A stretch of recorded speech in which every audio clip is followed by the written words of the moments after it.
Cell.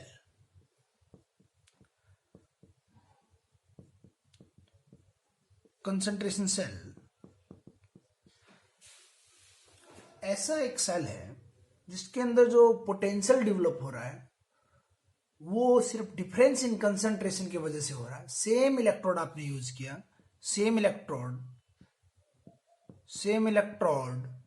For cathode and anode, cathode और anode में आपने सेम इलेक्ट्रोड यूज कर लिया है, उसके बावजूद भी कोई ना कोई पोटेंशियल डिफरेंस है दोनों के इलेक्ट्रोड के बीच में, वो डिफरेंस इन कंसंट्रेशन की वजह से है। ठीक है, जैसे एक सिंपल एग्जांपल आपको बताऊं, Zn2 positive 1 molar salt bridge, Zn2 positive 2 Zn 0.01 molar. अब यहां पे देखोगे इस सेल के अंदर ईएमएफ की वैल्यू 0 नहीं है, ई, लेकिन ई नोट की वैल्यू 0 है। ई नोट की वैल्यू क्या आएगी? 0। जब आप सेम इलेक्ट्रोड यूज करोगे तो ई नोट तो क्या रहेगा? ई नोट तो इंडिपेंडेंट ऑन कंसंट्रेशन होता है। ई नोट की वैल्यू तो जो जितनी Zn और Zn2 पॉजिटिव सेम इसके लिए आएगी। ई नोट आप लिखोगे तो कैसे आएगा? E nought reduction potential, E nought की वैल्यू आप लिखोगे E nought reduction potential of cathode minus E nought reduction potential of anode. आप ऐसे लिखते हो भाई, कैथोड भी वही चीज है, एनोड भी वही चीज है, तो दोनों का रिडक्शन पोटेंशियल तो क्या आएगा? सेम, 0 आ जाएगा। ई नोट की वैल्यू क्या आ जाएगी? 0। लेकिन ई की वैल्यू 0 नहीं आएगी। E is equal to E naught minus 0.059 divide by N into of log Q. आपको सेल रिएक्शन लिखनी आनी चाहिए। क्या? सेल रिएक्शन लिखते हैं। सेल रिएक्शन एनोड पे कैसे लिखी जाएगी? Zn form Zn2 positive plus 2 electron, Zn2 positive plus 2 electron. Cathode पे आप कैसे लिखोगे? कैथोड की रिएक्शन, कैथोड हमने रिएक्शन लिखी Zn2 positive plus 2 electron form Zn, ये है। लेकिन इसमें आप देखो जो एक अच्छी बात इसके अंदर है वो ये है कि दोनों Zn पॉजिटिव कंसेंट्रेशन इक्वल नहीं है। ये है आपका 0.1 मोलर, ठीक है, और ये जो है आपका 0.01 मोलर। आप इन दोनों को ऐड कर दो, ठीक है, तो आप देखोगे सेल रिएक्शन आ जाती है। सेल रिएक्शन आ जाएगी। क्या करते हैं सेल रिएक्शन में? आप इसको इसे कैंसिल आउट नहीं कर सकते क्योंकि कंसेंट्रेशन इक्वल नहीं है इस बार, ठीक है। इसको आप दोनों को ऐड करके लिखोगे तो कैसे लिखा जाएगा? ऐड करके हम लिखें इसको तो आपका सिंपल ये हो जाएगा, यहां से Zn solid Zn2 positive 0.01 molar form Zn2 positive 0.1 molar and Zn solid. ये है, इलेक्ट्रॉन से इलेक्ट्रॉन कैंसिल आउट कर दिया। तो आप ऐसा नहीं कि इसको यहां से कैंसिल आउट कर दो, कंसंट्रेशन जरूर चेक करें कैंसिल आउट करने से पहले। कंसंट्रेशन सेम होगी तो ही कैंसिल आउट होगा। तो यहां से क्यू की वैल्यू क्या आ जाएगी? सॉलिड आप लिखोगे नहीं, क्यू की वैल्यू आ जाएगी Zn2 positive divide by Zn2 positive, ठीक है। ये Zn2 पॉजिटिव एनोड वाला, क्यू में हमेशा क्या होता है? एनोड वाला और फिर कैथोड वाला। डायरेक्ट, आप डायरेक्ट भी लिख सकते हो, ठीक है। ये आएगा आपका। अब इसकी वैल्यू आपको पता है और इसकी भी वैल्यू पता है, तो यहां से आप क्या करोगे? इसकी वैल्यू देखोगे कितनी आ जाएगी? 10 आ जाएगी। कैसे? ये आपका 0.1, ये आपका 0.01, ये है। इन सॉलिड को हमने कंसिडर नहीं किया।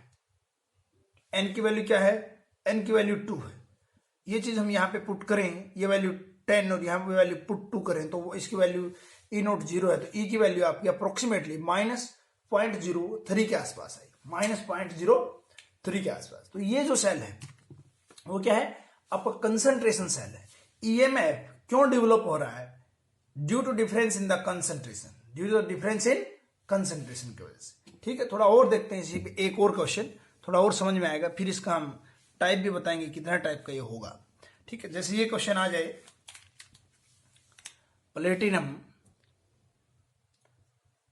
Platinum H2 form H positive H2 with Pt। ये आपको दे रखा है 10⁻³ बार, ये 1 मोलर, ये आपका 1 मोलर, ये आपका 10⁻⁵ बार। ये आप देखोगे इस क्वेश्चन में तो आपको दिखाई दे रहा होगा क्या है कि प्लेटिनम के इलेक्ट्रोड पे H2 गैस को एड्जॉर्ब कराया हुआ है और इलेक्ट्रोलाइट कौन है? H positive. ये इलेक्ट्रोलाइट होता है जो आयनिक होता है और ये इलेक्ट्रोड होता है आपका जैसे पिछले केस में आपका Zn इलेक्ट्रोड था और Zn2 पॉजिटिव इलेक्ट्रोलाइट था, ये हो रहा है। अब इसके अंदर हम देखेंगे कि रिएक्शन क्या क्या हो रही है। अब देखो इसके अंदर सबसे पहले मैं बात करूं एनोड की। एनोड पे क्या हो रहा है, एनोड पे तुम देखोगे H2 convert into 2H positive with 2 electron, यही हुआ है।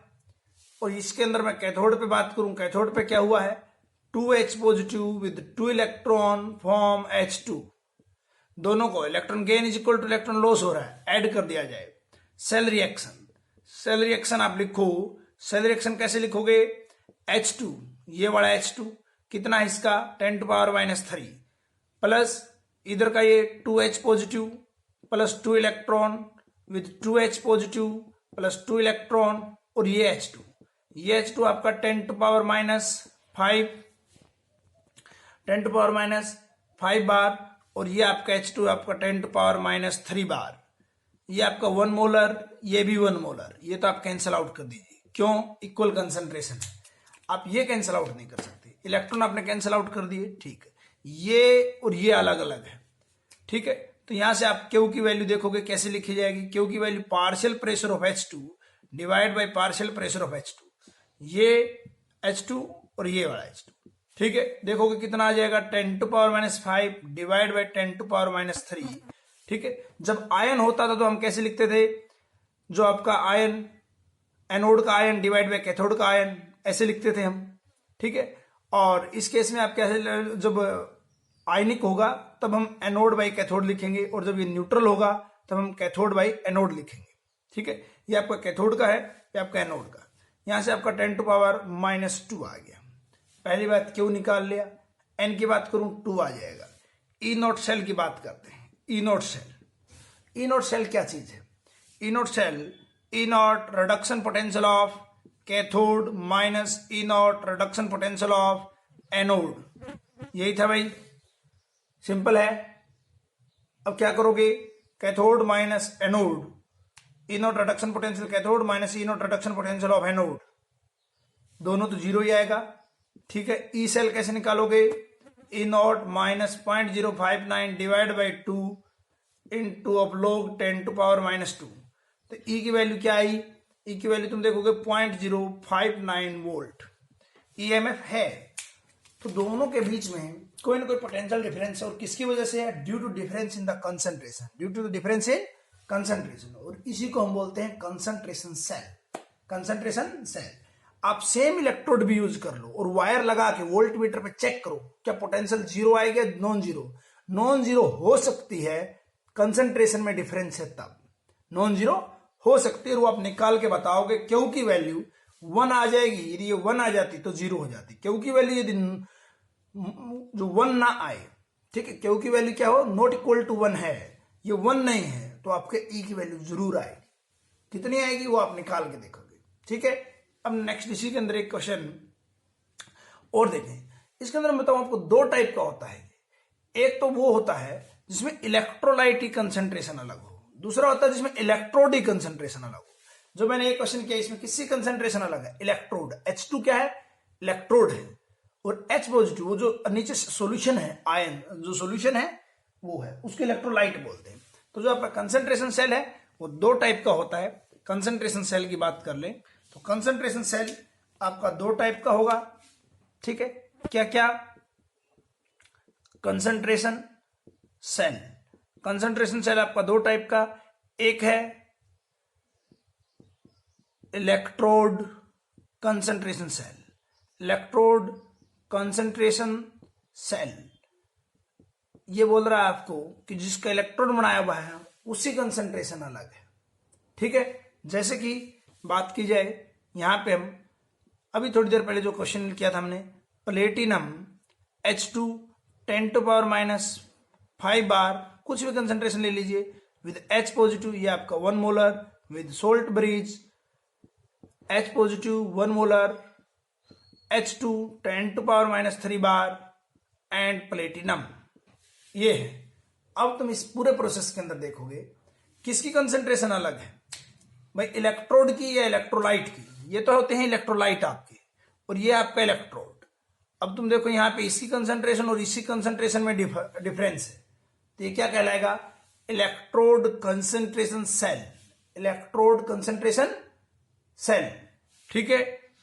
दूसरा जो बात करते हैं वो आपका electrolyte, electrolyte concentration cell, electrolyte concentration cell, electrolyte concentration cell, जिसमें इलेक्ट्रोलाइट की कंसंट्रेशन में डिफरेंस आ जाए।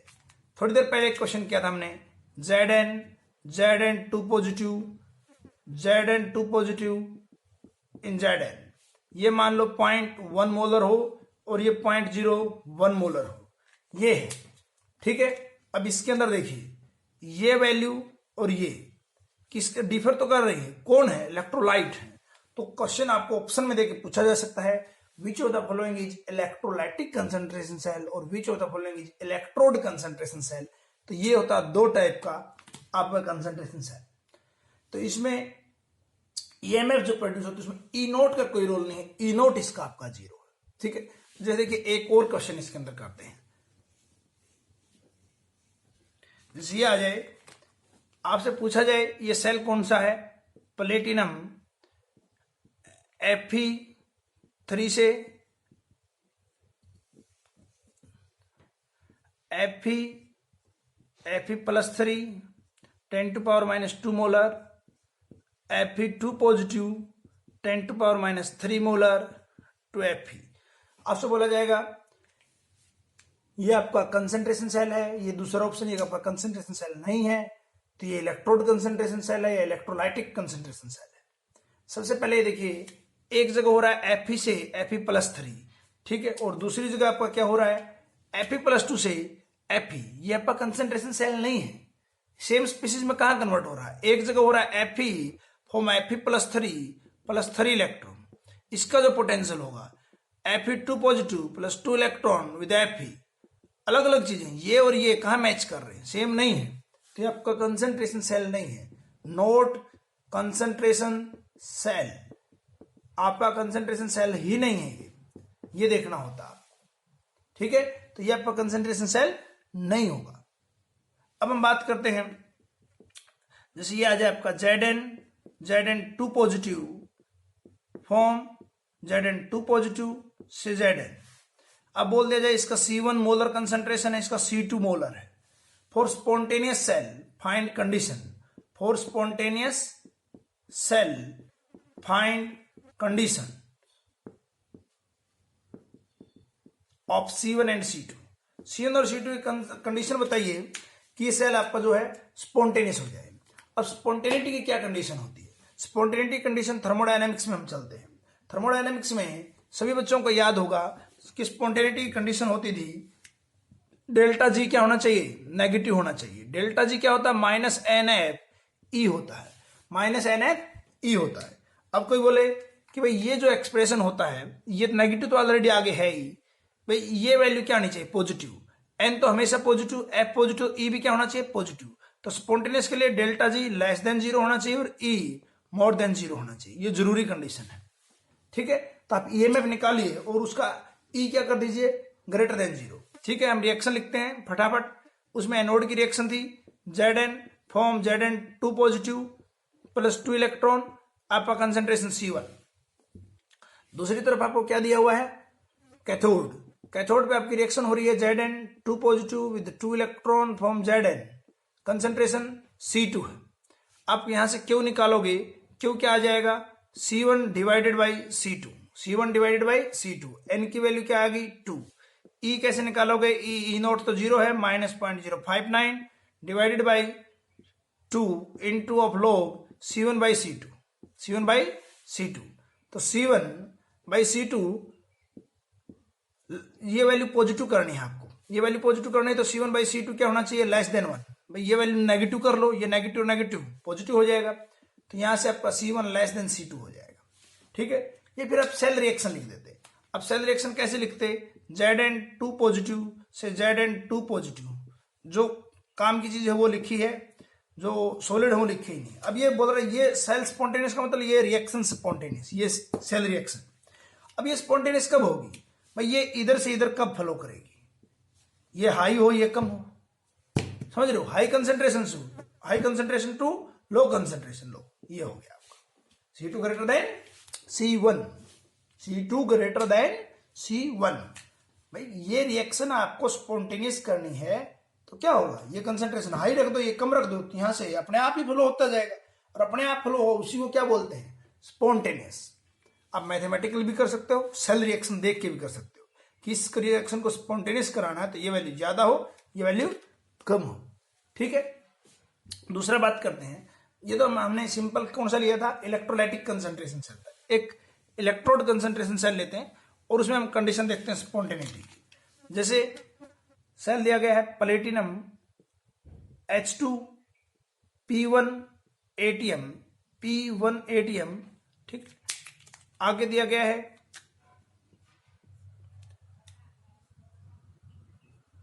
H positive 0.1 molar, H positive 0.1 molar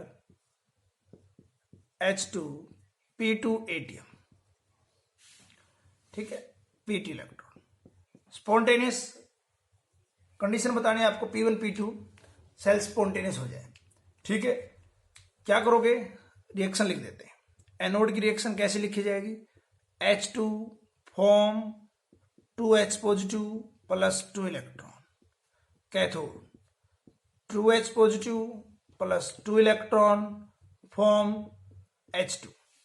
ये आपका 1 मोलर है, मतलब 0.1 मोलर है, ये आपका 0.1 मोलर है।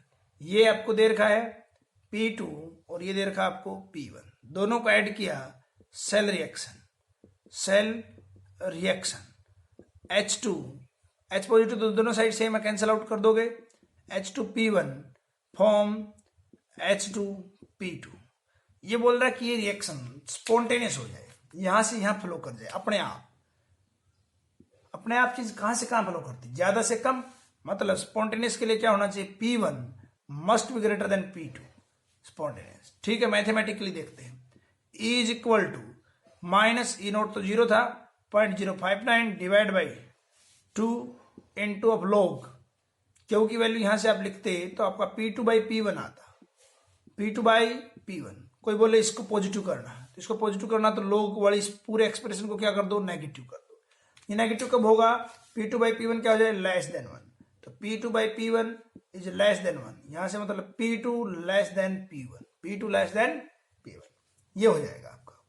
ठीक है, इस तरीके से हम क्वेश्चन कर सकते हैं, इस पे छोटे छोटे क्वेश्चन है। कंसंट्रेशन सेल, कंसंट्रेशन में दो टाइप का, इलेक्ट्रोलाइटिक, ठीक है, एक इलेक्ट्रोलाइटिक था और एक आपका इलेक्ट्रोड कंसंट्रेशन सेल था।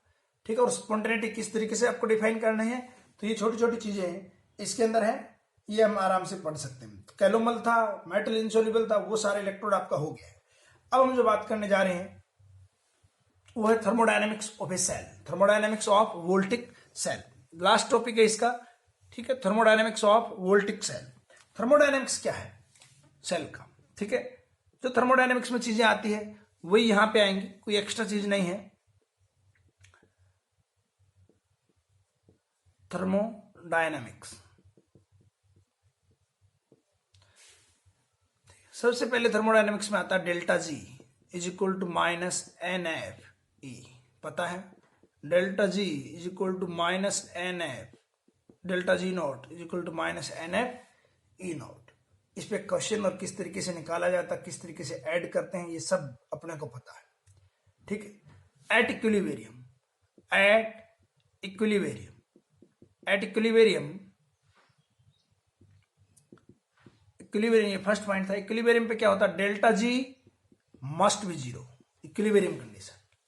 कोई बोले delta G note, delta G note की कोई कंडीशन नहीं होती कि डेल्टा जी नोट की तरह, डेल्टा जी नोट कुछ भी हो जाए डेल्टा जी जीरो होगा, ये वैल्यू जीरो, एन जीरो नहीं हो सकता, एफ जीरो नहीं हो सकता, उसका मतलब ई भी क्या रहेगा, ई भी जीरो रहता है।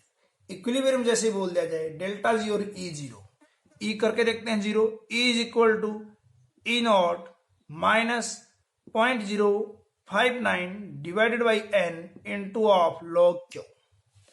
क्यू तो क्या बन जाएगा, इक्विलिब्रियम कांस्टेंट, इक्विलिब्रियम पे क्यू और के क्या है, एक ही चीज है। ठीक है, ई कितना हो गया, जीरो, इसको 0 करोगे पुट तो आपका आ जाएगा E nought is equal to 0.059 divided by N into of log Q. Log Q की जगह लॉग के लिखेंगे, के इक्विलिब्रियम कांस्टेंट। ये आपकी चीज। और इसके अंदर जो सबसे बड़ा काम का ये आपका फॉर्मूला है, इसको आपको याद नहीं करना है। क्यों? नरेस्ट इक्वेशन तो याद ही है, बस उसमें यहां पुट करो 0 ये ले आओ। अब क्वेश्चन कैसा आएगा, आपको के की वैल्यू दे देगा, एन की वैल्यू दे देगा, आपसे ई नॉट पूछ लेगा। पहला क्वेश्चन, के की वैल्यू नहीं देगा, एन की वैल्यू देगा, ई नॉट की वैल्यू दे देगा, या फिर एन पूछ सकता। तीन ही तो इसमें क्वांटिटी है जो पूछी जा सकती है। तो इस तरीके के क्वेश्चन इस पे आएंगे। बहुत सिंपल सिंपल क्वेश्चन होंगे। क्वेश्चन आप एन अवस्थी से कर लोगे, ठीक है। अब मैं बात करूं, यहां से के निकालना हो तो के आप कैसे निकालोगे? log k is equal to N E naught divided by 0.059। Anti log ले लो, के की power N E naught divided by 0.059, 0.059 ये है। अब बात आएगी सर एंटी लॉग में कैसे लेंगे? एंटी लॉग तो जो के की वैल्यू यहां से के इज इक्वल टू 10 की पावर में चला जाएगा भाई, एंटी लॉग ले लोगे तो ये कैसे करोगे सोल्व इतना बड़ा? तो आपको ऑप्शन इसी उसमें मिलते हैं, आप सीबीएसई में भी यहाँ पे छोड़ सकते हो उसको।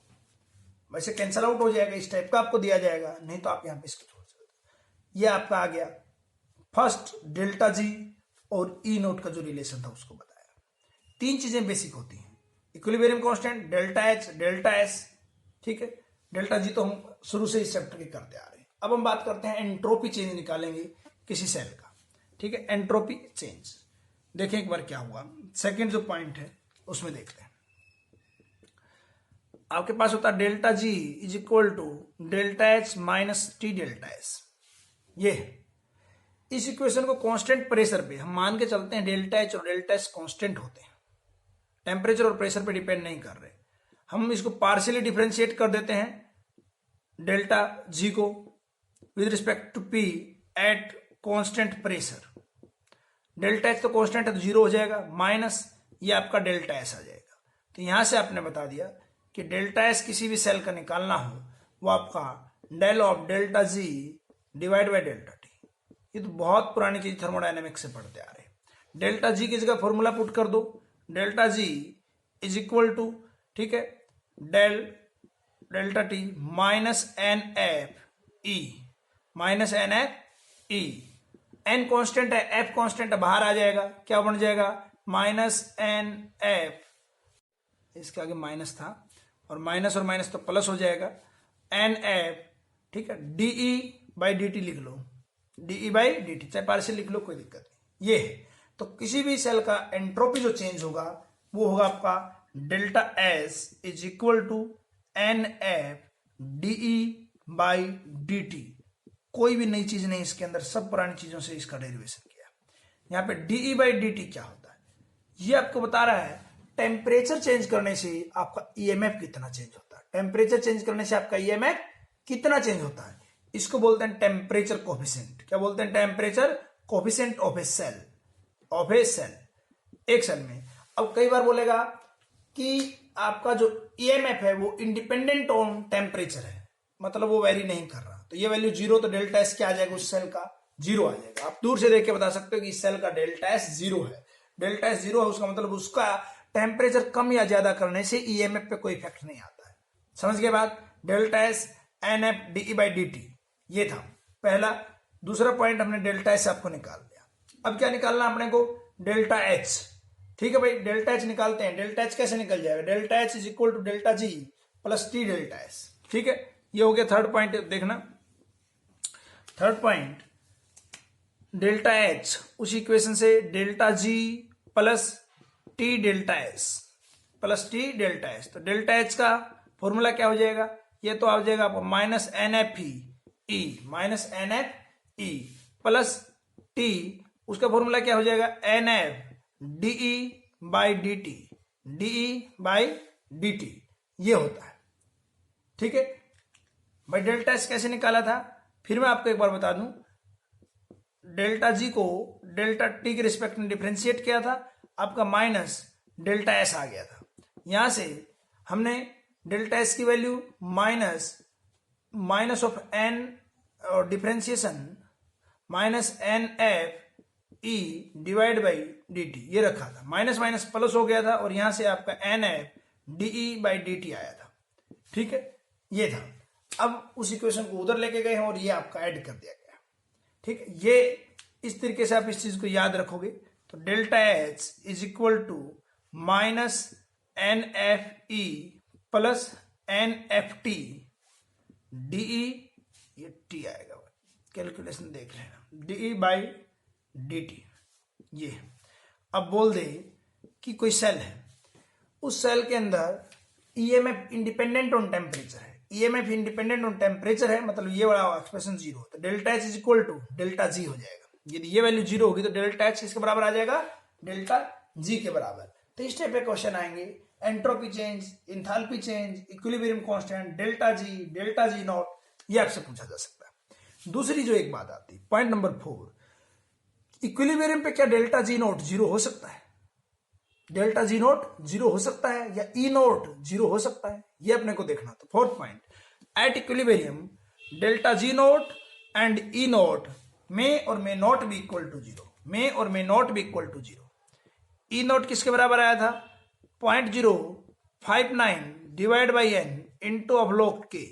कोई बोले ये जीरो कब हो सकता है, के की वैल्यू आप 1 पुट कर दोगे तो ई नॉट जीरो आ जाएगा इक्विलिब्रियम में। ठीक है, आप के की वैल्यू नॉन जीरो पुट करोगे तो ई नॉट भी क्या आएगा, नॉन जीरो आएगा।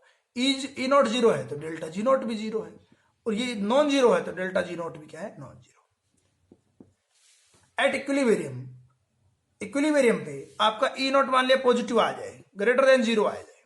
ग्रेटर देन जीरो कब आएगा, आपका जो के की वैल्यू है वो मोर देन 1 होगी तो ये ई नॉट ग्रेटर देन जीरो आएगा, क्योंकि 1 से छोटा पुट करोगे तो लॉग में माइनस में आ जाएगा। तो इस टाइप के छोटे छोटे क्वेश्चन जो होंगे वो मैथमेटिक्स का थोड़ा बहुत यूज करके आपसे पूछे जा सकते हैं। ये था आपका थर्मोडायनेमिक्स ऑफ ए सेल। तो थर्मोडायनेमिक्स में क्या करना है आपको, सिंपल आपको delta H, delta S, equilibrium constant और delta G and delta G nought आपको बताना है। तो ये था अपना बेसिक वोल्टिक सेल। ठीक है, इसके अंदर एक जो पार्ट है मेटल मेटल इंसोल्युबल वाला और आपका कैलोमल, ये आप थोड़ा अच्छे से पढ़ें, एडवांस के लिए डेरिवेशन जरूर देखें। लेकिन आप क्वेश्चन करोगे शॉर्टकट से, उस दिन मैंने आपको बताया था ई नोट का डायरेक्ट आप फॉर्मूला रट लें, उसी को लगा के आप आंसर दें। ई नोट का फॉर्मूला आप बार बार ड्राइव नहीं करना किसी भी बच्चे को। अब आता है किसी के अंदर सोल्ट ब्रिज अपना बचता है। सोल्ट ब्रिज क्या चीज थी भाई, दो हमने सेल लिए थे, दो कंटेनर है अपने पास, एक ये कंटेनर है, एक दूसरा कंटेनर ये है। ठीक है, दोनों के यहां पे इलेक्ट्रोलाइट डाल दिया, यहां हमने शुरू से ही CuSO4 लिया था और यहां पे हमने ZnSO4 लिया था। यहां पे हमने जिंक का इलेक्ट्रोड डाल दिया था, यहां पे हमने कॉपर, इसको कनेक्ट किया था। ये आपका सर्किट नहीं कंप्लीट हो रहा है, क्लोज लूप में नहीं आ रहा है। तो क्या करते थे हम, एक ग्लास ट्यूब लेते हैं यू शेप का और उसके बीच में सोल्ट भर देते हैं, जैसे KNO3, इस टाइप का कोई भी सोल्ट। तो ये है, तो सोल्ट ब्रिज क्या है, सोल्ट ब्रिज एक यू शेप ग्लास ट्यूब है, उसके अंदर सोल्ट सॉल्यूशन भरा हुआ है।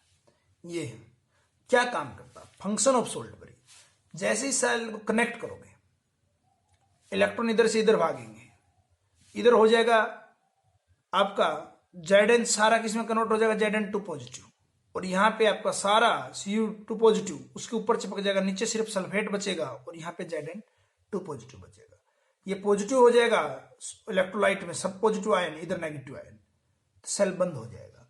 ये क्या करेगा, उसको न्यूट्रल बनाने के लिए, यदि इधर पॉजिटिव बन रहा है तो ये नेगेटिव दे देगा, और इधर नेगेटिव है तो पॉजिटिव दे देगा। तो एक्चुअल में क्या होगा, अब मैं इसकी बात करूं, यहां पे नीचे से Cu2 पॉजिटिव, ऊपर जाके Cu बन जाएगा, बचा कौन, SO4 2 नेगेटिव बचा, तो यहाँ पे K पॉजिटिव दे के इसको K2SO4 इलेक्ट्रिकल न्यूट्रलिटी मेंटेन करेगा। यहाँ पे नीचे सारा Zn2 पॉजिटिव में कन्वर्ट हो जाएगा, तो Zn2 पॉजिटिव को ये नाइट्रेट दे देगा NO3 नेगेटिव और आपका इलेक्ट्रिकल न्यूट्रलिटी मेंटेन करेगा। इससे क्या हुआ, लाइफ इंक्रीज हो जाएगी, एक सडन पोटेंशियल ड्रॉप नहीं होगा। जैसे ही आपने लाइट कनेक्ट की सारा एकदम आपका मेटल कन्वर्ट हो गया, ठीक है, तो सेल खत्म हो जाएगी और सेल का जो लाइफ है वो बहुत कम रहेगा। तो सेल की जो लाइफ इंक्रीज कर देता है, इलेक्ट्रिकल न्यूट्रलिटी मेंटेन करता है, सडन पोटेंशियल ड्रॉप को रोकता है, और सबसे बड़ी बात सर्किट को कंप्लीट करता है। इसके बगैर आपका सर्किट कंप्लीट नहीं हो रहा है, ठीक, सर्किट कंप्लीट करता है। तो लिख लें ये चारों पॉइंट, ठीक है, maintain electrical neutrality, avoid sudden potential drop, complete the electrical circuit and increase the life of cell. बात आती है क्या किसी को भी आप सोल्ट ब्रिज बना दोगे, कोई भी सोल्ट आपने डाला और उसको सोल्ट ब्रिज बन जाएगा? नहीं। सोल्ट ब्रिज के लिए कंडीशन क्या होनी चाहिए? लिखिए condition for salt bridge. Salt bridge के लिए भाई जितना पॉजिटिव चार्ज इधर जाए उतना ही नेगेटिव चार्ज इधर जाए। ऐसा ना हो इधर ज्यादा पॉजिटिव चला गया इधर कम नेगेटिव गया, नहीं, इलेक्ट्रिकल न्यूट्रलिटी मेंटेन करनी है तो सेम चार्ज दें, तो सेम स्पीड से जाना चाहिए। ऐसा नहीं है कि यहाँ नाइट्रेट यहां से चल पड़ा, के पॉजिटिव वहां पहुंच के यहां तो इलेक्ट्रिकल न्यूट्रलिटी मेंटेन होगी और इधर नहीं हुई, तो आप सेल इधर से काम करना बंद कर देगा तो सेल तो बंद ही हो जाएगा। तो मतलब मोबिलिटी क्या होनी चाहिए? बराबर होनी चाहिए। तो लिखें mobility of cation and anion must be same या अप्रोक्सीमेटली सेम। तो इसीलिए जैसे KNO3 करते हैं उसमें के पॉजिटिव नाइट्रेट आयन की मोबिलिटी अप्रोक्सीमेटली इक्वल होती है। कंडक्टेंस में इस चैप्टर में आएगा। दूसरा, ion of salt bridge never react with electrode, never react with electrode, electrode के साथ रिएक्ट नहीं कर जाए। ऐसा नहीं है आप Ag ले लो, क्या ले लो? Ag, आपने Ag ले लिया और उसमें आपने सोल्ट KCl ले लिया, सोल्ट ब्रिज, कभी भी पॉसिबल नहीं, गलत है ये। क्यों? ये तो आपका AgCl का इनसोल्यूबल पीपीटी बना देगा, कंसंट्रेशन चेंज हो जाएगी। ये जो आपका सोल्ट ब्रिज होगा ये आपका सेल रिएक्शन में नहीं आ सकता, सेल रिएक्शन में नहीं आएगा ये। और ये तो आपका सेल रिएक्शन किसी कंसंट्रेशन को चेंज ना करे, क्योंकि कंसंट्रेशन यदि हिल जाएगी, हम जानते हैं E is equal to E0 minus 0.059 divide by N into log Q। Q के ऊपर डिपेंड कर रही है EMF, क्यू चेंज हो जाएगा तो EMF चेंज हो जाएगी। और क्यू कैसे चेंज होगा? Concentration of ions. तो जो कंसंट्रेशन ऑफ आयंस उनके साथ कोई छेड़खानी ना करे। हम सिंपल लैंग्वेज में इसको बोल देते हैं salt bridge does not react with electrode, और हम ये बोल दें salt bridge never change EMF of the cell. लिख लें salt bridge never change EMF of the cell. EMF नहीं चेंज करने भाई, EMF आप चेंज करा दोगे तो गड़बड़ हो जाएगा, ये उसके अंदर नहीं आएगा।